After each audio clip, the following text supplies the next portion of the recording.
Hey ladies and gentlemen, Steven here from Redolessence and welcome back to another video. Thank you so much for joining me today. I really appreciate it and I hope that this video finds you well. In today's episode, we're going to be taking a closer look at a fragrance by the company Michael Malou London. This is a brand new fragrance released just this year in 2020 and the fragrance is called Visionair Midnight Blue. So make sure to stay tuned.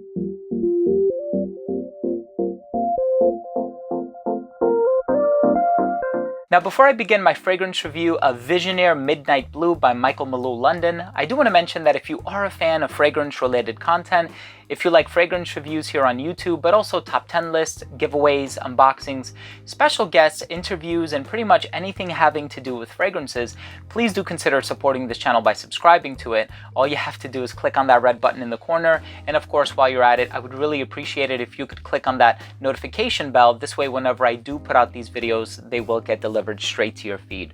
So here we have a brand new 2020 release by the company Michael Malou London, and this one is called Visionair Midnight Blue. This is actually a flanker of an existing fragrance that you may be familiar with because I've actually reviewed it. So I'm going to leave an annotation up here or a card up here, and I'm also going to leave a link to that down below if you are interested in learning more about it. And before I proceed with the review, I do want to mention that if you are interested in winning a 5 ml decant of this fragrance, all you need to do is visit their website. I know they're currently doing like a holiday promotion at the moment. Also, if I find any codes, I'm going to leave them down below as well. Visit their website and I want you to check out all of the fragrances that they have in their catalog. Come back to this video and comment down below with which of their fragrances sounds the most appealing to you. That's it. I'm just going to make it easy. Of course, make sure you're subscribed to the channel. And I'm going to be picking the winning comment in 1 week's time. So definitely make sure to come back to this video in 1 week to see if you won, because I will be pinning the winning comment to the top of the comment thread. So the original Visionair is one that I actually really enjoy. I wore it for like 3 days in a row. It's very bright and fresh and inviting. And it kind of gave me like Green Irish Tweed vibes or Che Bond by Bond No. 9 vibes. It's really fresh. It's a great office scent, and here we have a flanker of that. Now this one surprisingly doesn't smell too similar to the original Visionair, but it can be worn for the same scenarios, and this one is even fresher. This one actually spotlights notes of watermelon and lavender. Pretty interesting combination. I'm excited to talk to you a little bit more about the smell, but let's start things off with the presentation. So here you have the box for Visionair Midnight Blue by Michael Malou London. On the side, you kind of have like the skyscraper here, very similar to the original Visionair, and this one is actually much fresher than the original Visionair as well. This is Eau de Parfum concentration, and I'm holding the 100 ml size. On the bottom, you have the UPC, and on the back of the box, you have all of your ingredients. Now, the bottle for this one has this really nice sort of turquoise color and very similar shape to the original. I actually quite like the presentation on this one. On the bottom, you have a sticker with the information that should coincide with the info that is found on the box. The cap for this fragrance does not click into place, so don't pick it up from the cap, especially considering the fact that the bottle is a little heavy. And the distribution on the atomizer is very wide. Let's continue with the smell. Now, the opening of this fragrance is super fresh. You have the bergamot, you have some other citrus ingredients in there, and then you also have like this clean white musk thing that is being used in the base that makes this fragrance smell very clean, very polished, very well groomed, and it almost kind of gives it like a fresh out of the shower vibe. And I really like the freshness that this one conveys and brings to the table, and I think that the freshness really lends accessibility to the formula. So this is definitely one that is easy to recommend, easy for people to get their hands on and really enjoy if they're a fan of these brighter, fresher types of fragrances. But it also has like this familiar aura about it that also makes it accessible, so it's not too daring or extroverted or avant-garde or niche or anything like that. It has a very easy to like formula, and one that in my opinion is mass appealing, and when you smell it you're going to be like, oh yeah, you're right, I know where you're coming from. And so this one also has that watermelon freshness in the opening, which I think is really interesting, but it also has this lavender note that's being utilized in the heart.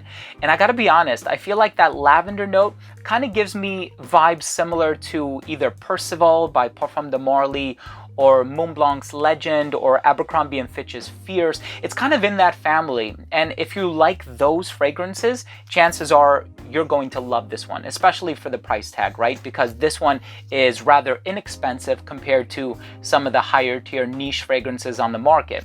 So I feel like it has that very accommodating lavender freshness in the heart, but it also has that watermelon accord in the opening that gives it this salty freshness, kind of evocative of Millésime Imperial by Creed, or even Irofa by Creed. I feel like they have a similar freshness to them. So if you like that bright, fresh, citrusy appeal of those fragrances, also with that salty, ozonic thing that's going on, but you like that carefree and very easygoing and highly complemented musky lavender thing that's happening in Montblanc's Legend, you got to check this one out. I think it's a really good fragrance and it's a really good bang for your buck. Now, this is one of the few fragrances that my wife actually really enjoys smelling on me.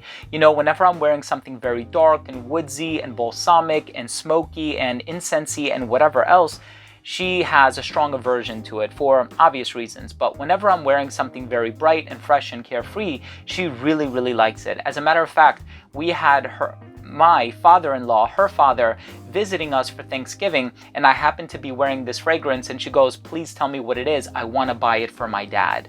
And so his birthday was right around the same time as well. So it's really interesting to see that it has that sort of a positive effect on those around you.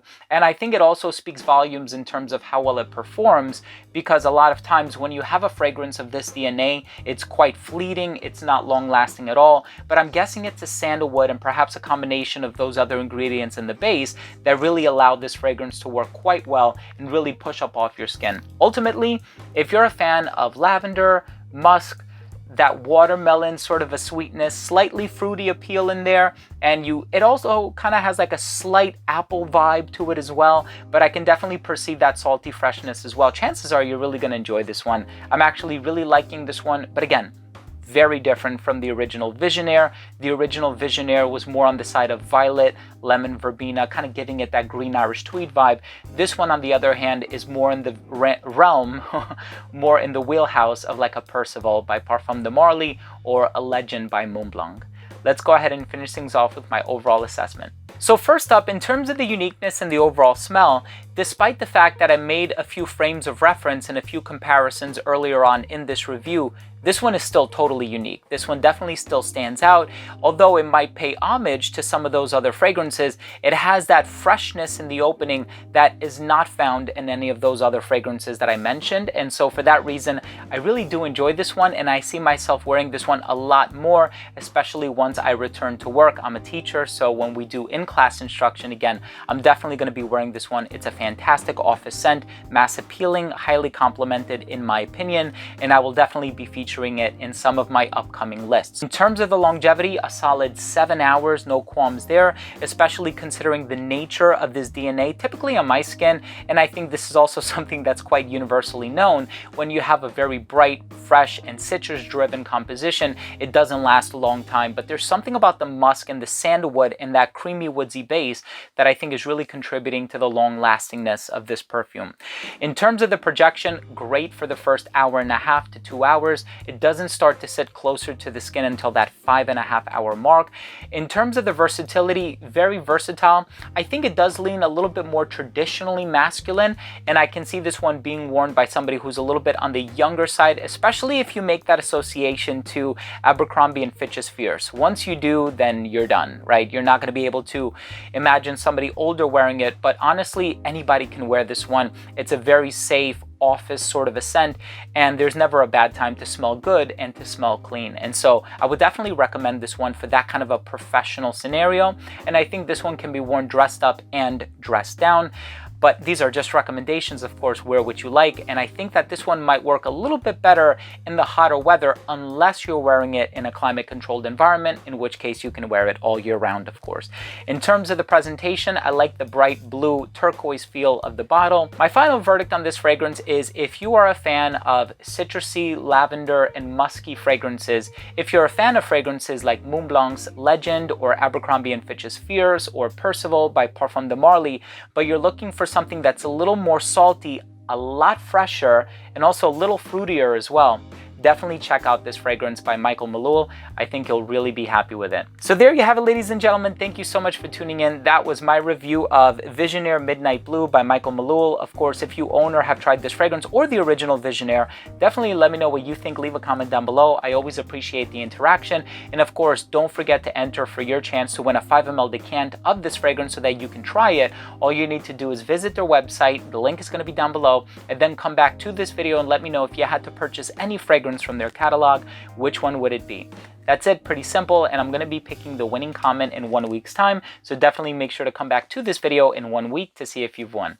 Thanks again for watching. I love you all, and we'll see you next time. Bye.